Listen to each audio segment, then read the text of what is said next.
tous, voilà, je voulais revenir avec vous sur ce petit séjour de chasse donc, que je viens de réaliser dans le sud de la France. Encore une fois une aventure exceptionnelle. Je voulais justement vous partager quelques images et vous faire profiter de ce cadre magnifique que j'ai pu découvrir aussi bien dans les Landes que sur Castres où j'ai fait donc, mes deux courts séjours. Donc pour revenir un petit peu sur ces images, je vais vous présenter tout ça, je vais essayer de vous les commenter un petit peu pour que vous puissiez comprendre un petit peu les scènes et voir surtout ce qu'on a vécu, voir ce qui a pu se passer. À noter vraiment, comme je vous le dis, pour moi ça a été un séjour encore mémorable, ça a été juste exceptionnel à vivre. Même si on n'est pas chasseur, honnêtement je pense qu'on peut apprécier ces images parce qu'on est simplement voilà, sur une communion parfaite avec la nature, ou pour moi, voilà, en tant que passionné de nature depuis que je suis tout petit, ça a été encore très très fort et très intense. Donc je vous présente ces images, je vous laisse découvrir un petit peu tout ça, je vais essayer de vous les commenter au fur et à mesure. Donc voilà, donc pour lancer un petit peu la chose, j'ai démarré donc par un court séjour simplement d'observation dans les Landes, donc du côté de l'Espéron, où j'avais une soirée de prévue donc un petit peu plus tard avec Vincent Saubion. À savoir que la commune de l'Espéron, pour vous planter un petit peu le décor, on est sur une commune de 11 000 hectares. 11 000 hectares uniquement de plantation de pin, donc évidemment qui va pulluler d'animaux et qui va nous permettre de voir énormément d'animaux, que ce soit des chevreuils, que ce soit des cervidés, que ce soit évidemment des sangliers également. Voilà, il y a vraiment une très grosse population de gibier sur ce territoire qui font énormément de dégâts sur ces plantations de pin, en particulier sur les jeunes pousses. On sait que les chevreuils, voilà, on raffole des jeunes pousses et ont vraiment une adoration pour ça. Donc énormément de dégâts de ce côté-là, les cervidés également, pas mal de dégâts, et les cochons, je vous en parle pas, enfin les sangliers évidemment, voilà. Toujours un très gros problème pour ces grandes cultures, ces grandes exploitations, que ce soit de la culture agricole ou que ce soit de la plantation de pin, toujours énormément de dégâts, d'où la nécessité de régulation, voilà, et évidemment de prélever quelques animaux. Alors pas pour le plaisir, on entend souvent ouais, les chasseurs tuent pour le plaisir, non, les chasseurs tuent avant tout pour manger.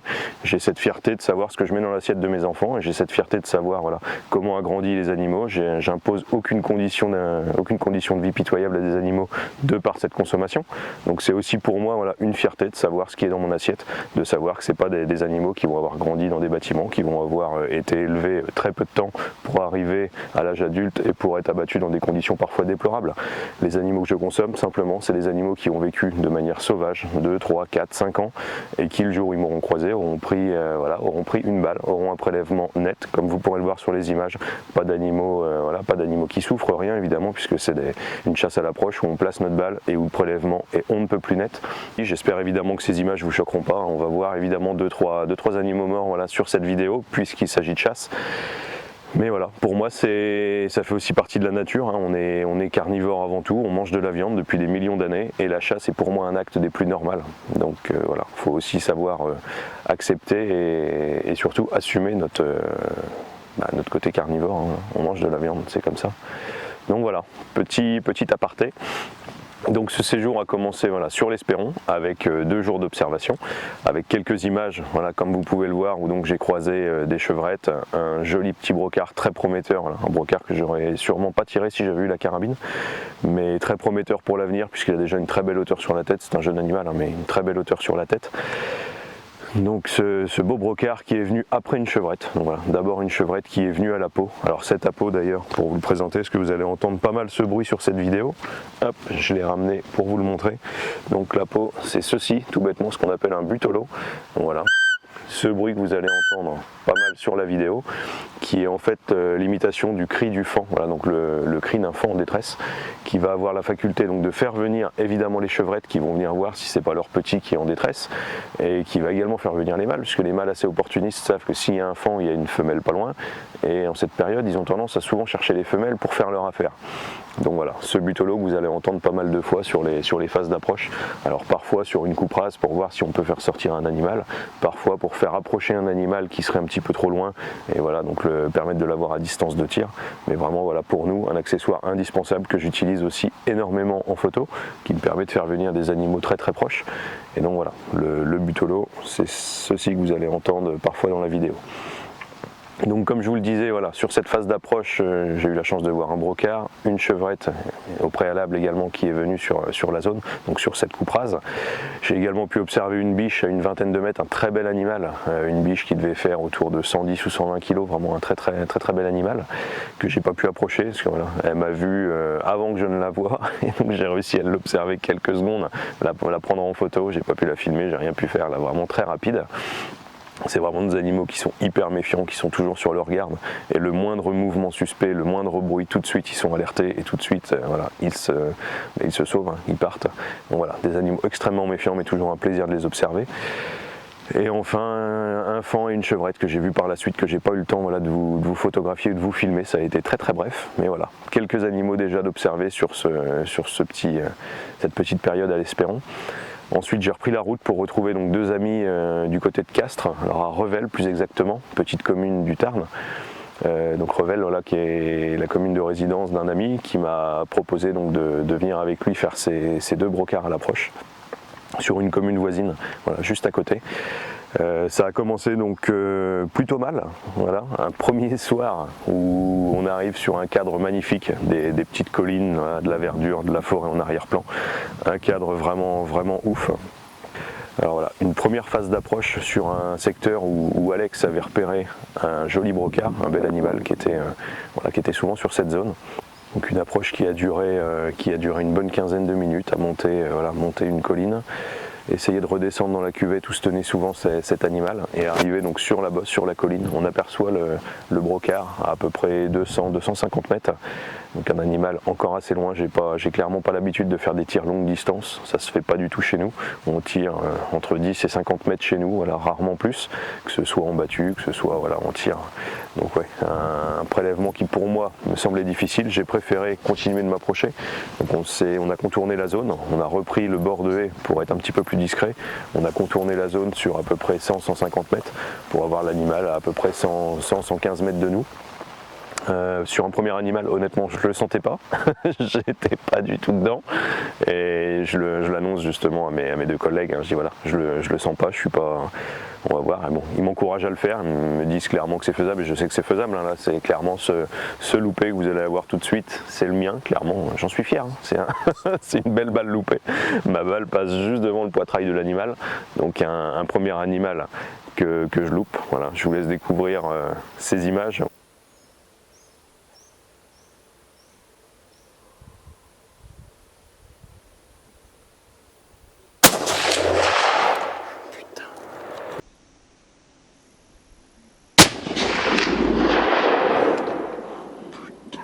Comme vous avez pu le voir, une première balle manquait de peu, mais manquait quand même. Donc ouais, un petit peu plus de 100 mètres, hein, comme je vous disais.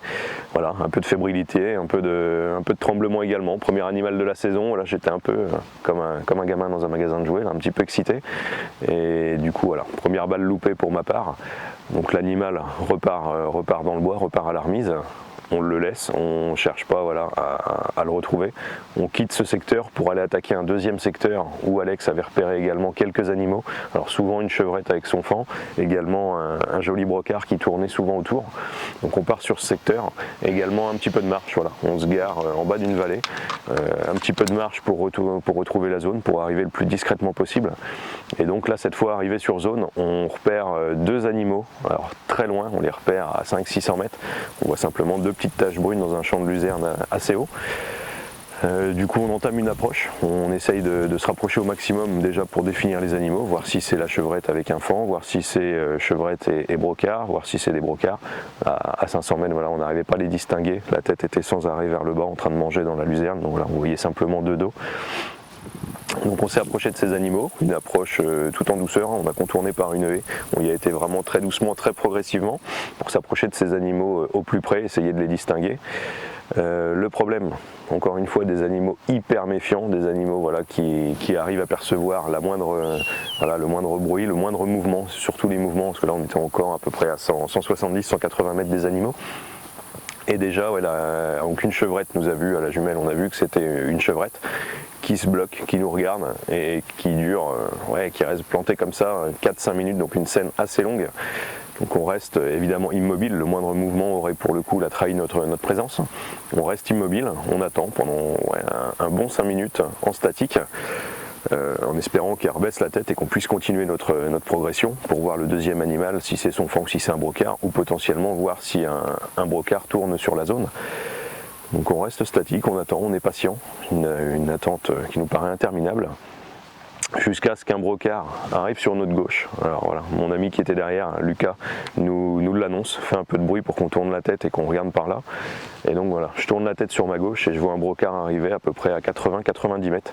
Alors je me trouve moi sur une bosse, sur une petite butte, et il y a une espèce de cuvette devant moi. Je le vois descendre dans cette cuvette, ouais, voilà. Donc du coup il disparaît à 80 mètres. L'animal qui venait dans notre direction mais qui disparaît de notre vision, donc on ne sait absolument pas dans quelle direction il va ensuite aller, soit aller sur Lucas qui était un peu en retrait, voilà, en train de nous filmer, soit venir sur nous qui étions donc un peu plus devant sur cette butte. Donc voilà, sachant que l'animal était pas loin, je me prépare, je mets mon trépied en position, je pose ma carabine dessus, j'arme ma carabine et j'attends. J'ai pas autre chose à faire que d'être patient et d'attendre de le voir apparaître. Alors je sais que ça va être très court, parce que l'animal va apparaître étant sur une butte, voilà, j'attends qu'il remonte, mais il va apparaître à 10 mètres, à 15 mètres, et j'aurai franchement pas beaucoup de temps pour ajuster mon tir et pour le tirer.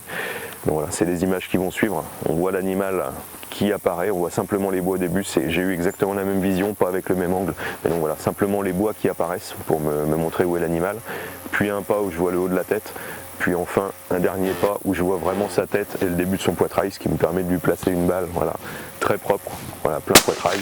L'animal s'effondre sur place, séché vraiment net. Voilà, le genre de balle qu'on aime faire en tant que chasseur, où il n'y a aucune fuite, aucune course, aucune réaction de l'animal, pas le moindre doute. C'est un prélèvement on ne peut plus propre et vraiment voilà, le genre de prélèvement que j'aime faire, parce que je ne suis pas du genre à aimer faire souffrir les animaux. Pour les gens qui me connaissent, savent que je suis passionné de nature et d'animaux depuis que je suis gamin. Donc vraiment pour moi le prélèvement parfait, avec un tir de face qui était de toute façon fichant vu que j'étais sur une petite hauteur.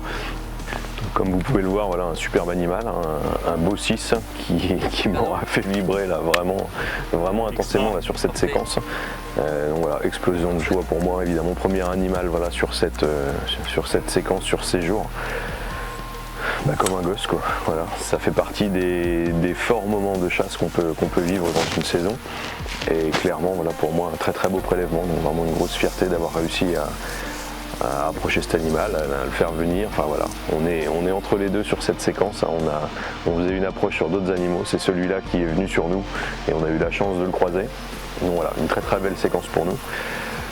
On attaquera ensuite le lendemain matin sans sortir la caméra, sans faire d'image, pour une raison toute bête, c'est qu'on avait une météo plus que déplorable, avec beaucoup de pluie, avec voilà, du vent, des conditions vraiment compliquées. Donc d'une part, on savait que ça allait être très compliqué de voir un chevreuil sur ce vendredi matin. Donc on a fait le choix de ne pas prendre la caméra, simplement pour ne pas prendre de risques avec le matériel. On a quand même été voir, voilà, parce qu'on était là et par curiosité on a été voir si on voyait des animaux, mais calme place sur cette sortie.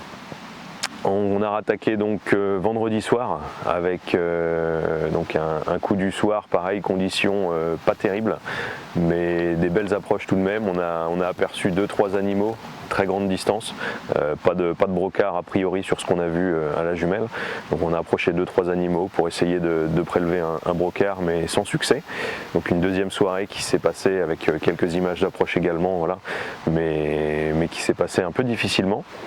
Donc un vendredi au final pas terrible, mais surtout dû à la météo, en fait un gros changement de météo, les animaux ont eu tendance à rester au bois, à rester aux remises et à rester à l'abri, et ce qui ne nous a pas permis de prélever d'animaux sur cette journée. Donc on continuera le samedi matin. Un samedi matin tout aussi compliqué, mais qui se terminera heureusement bien.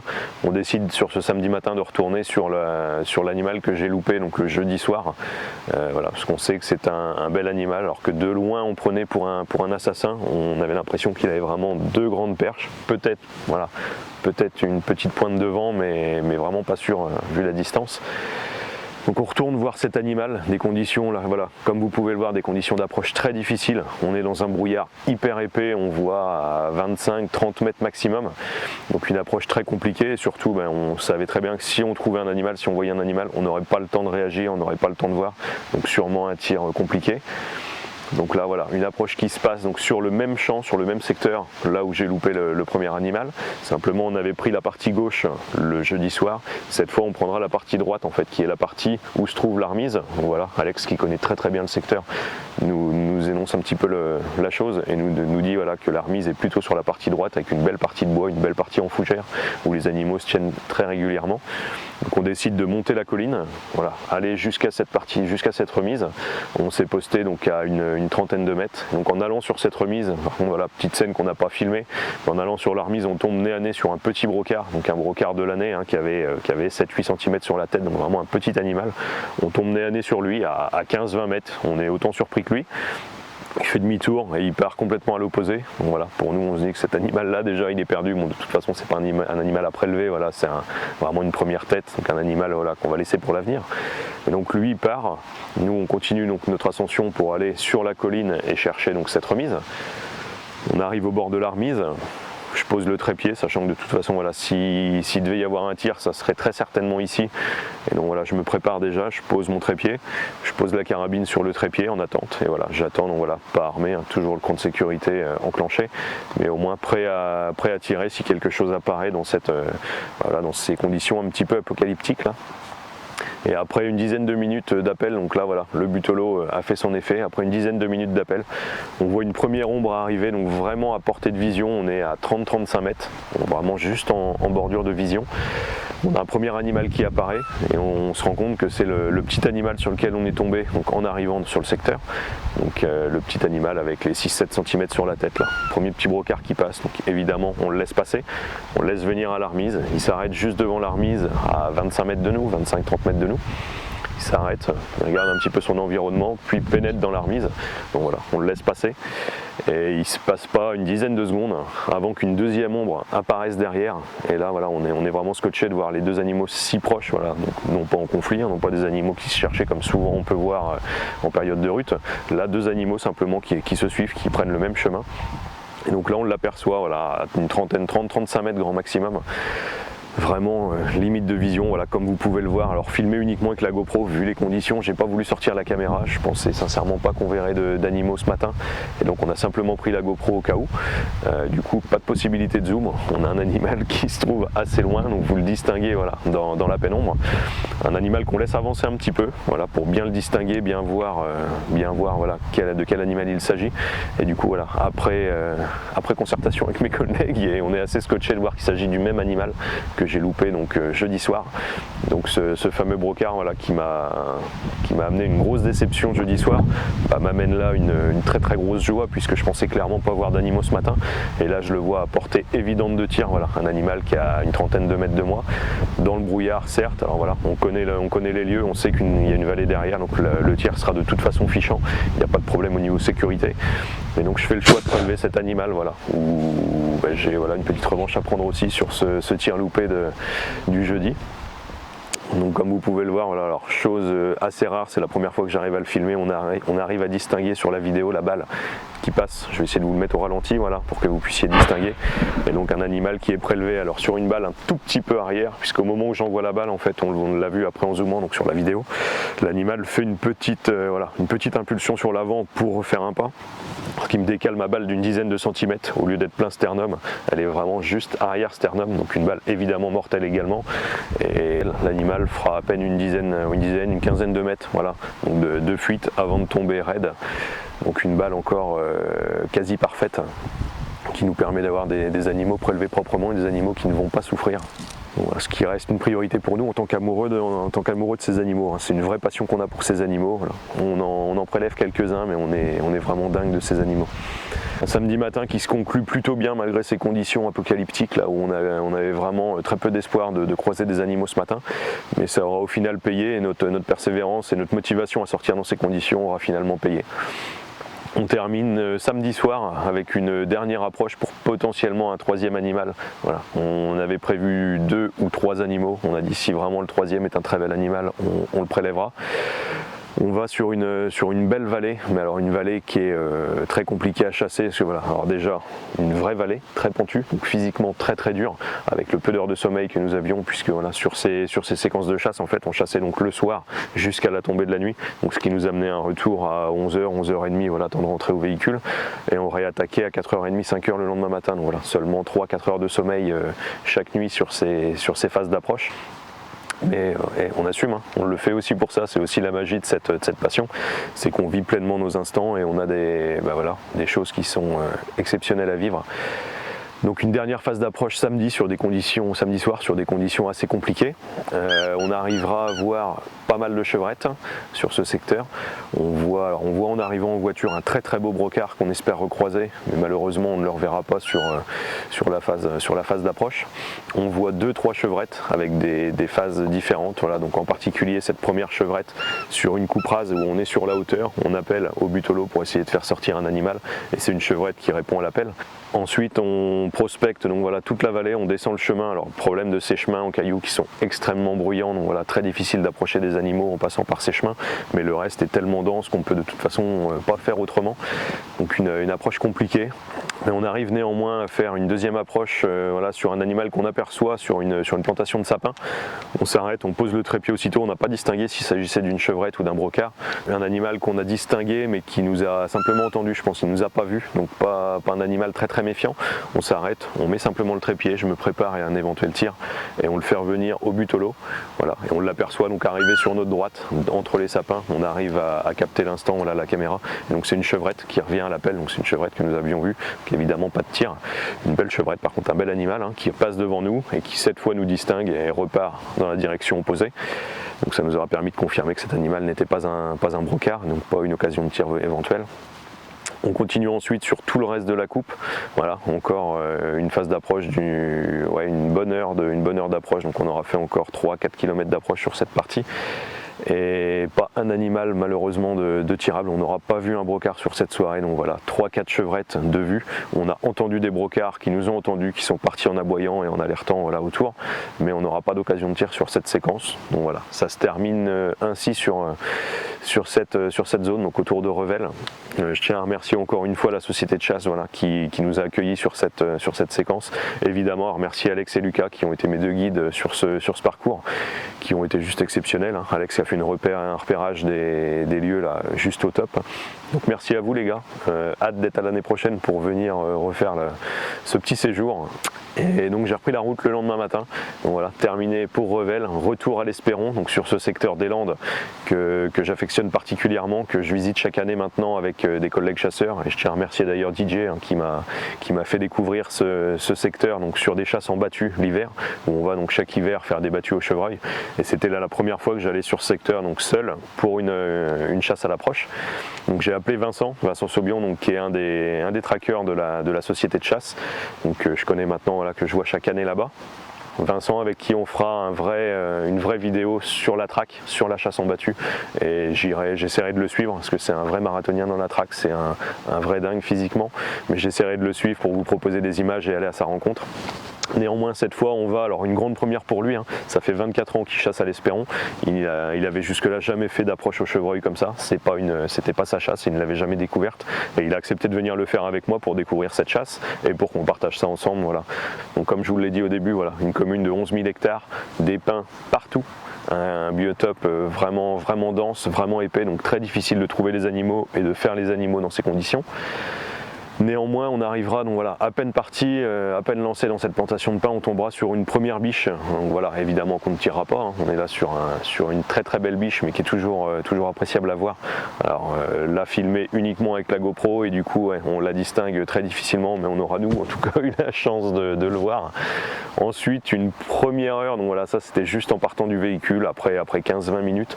Ensuite on est parti donc sur la droite du secteur, une première heure d'approche uniquement dans les pins, pas de coupe rase par là, uniquement des pins, où on surveillera chaque rangée de pins, voilà, pour essayer de trouver un animal, de distinguer un animal. Une première heure très compliquée, puisque non seulement on ne verra pas un animal, mais en plus on ne verra pas une trace, puisqu'on surveille aussi beaucoup par terre. Les allées, en fait, les chemins sont des chemins un petit peu en sable et qui marquent très facilement la présence d'animaux.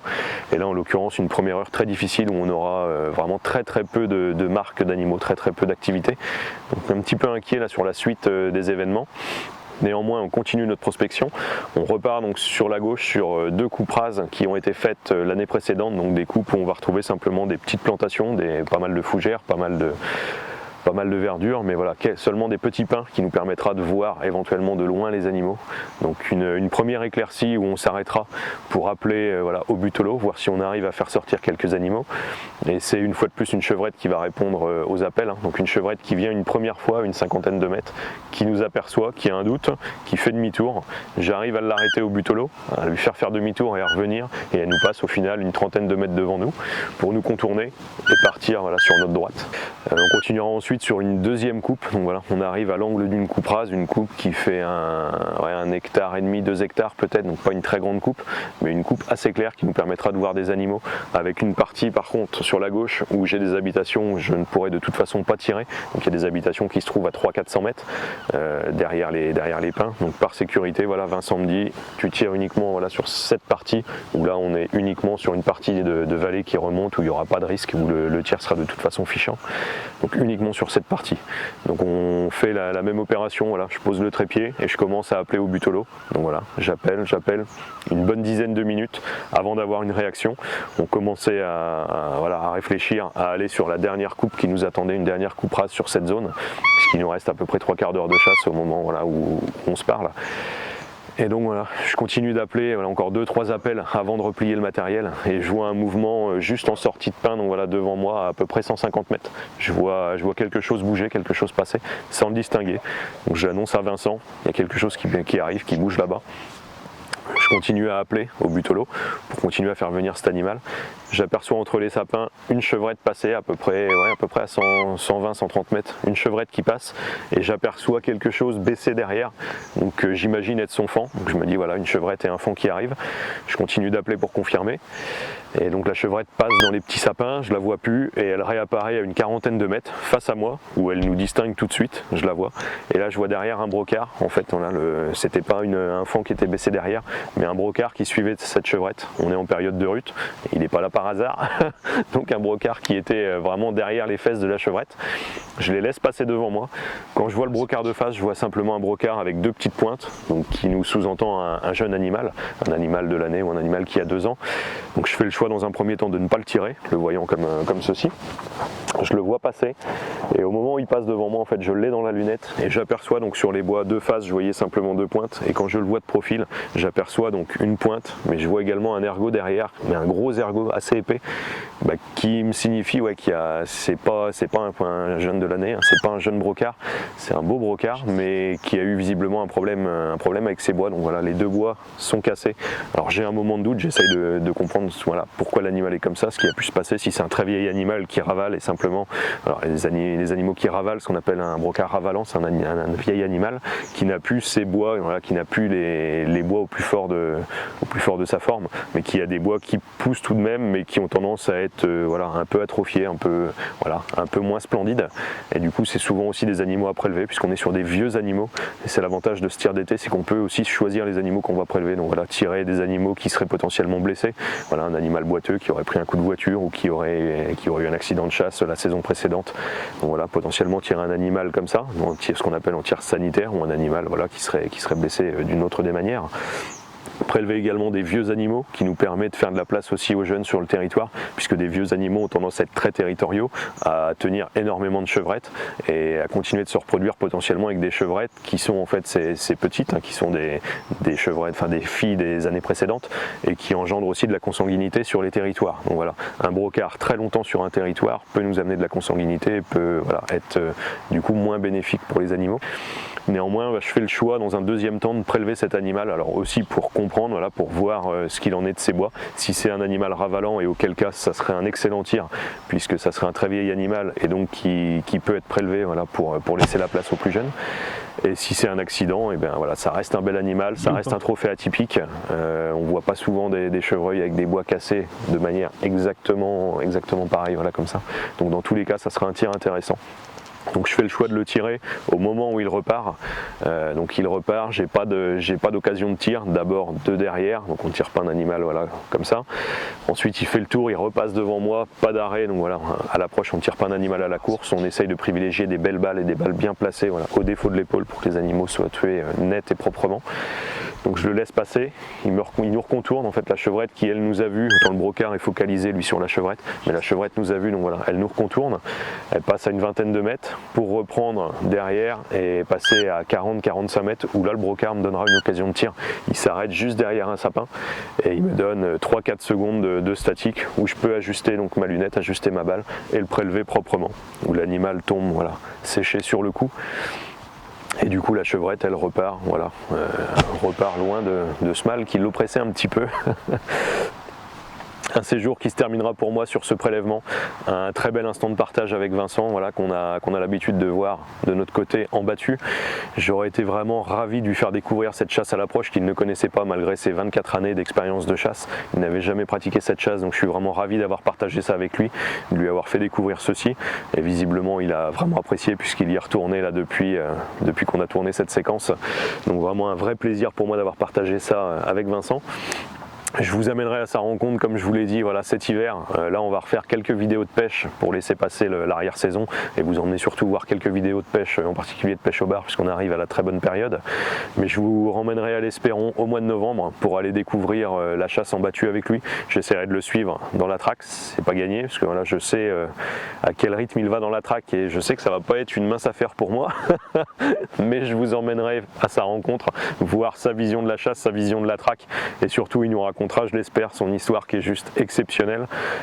Sincèrement il a eu énormément de chance d'être encore avec nous aujourd'hui et c'est un vrai plaisir que de partager encore ces instants avec lui, mais je le laisserai vous raconter son histoire.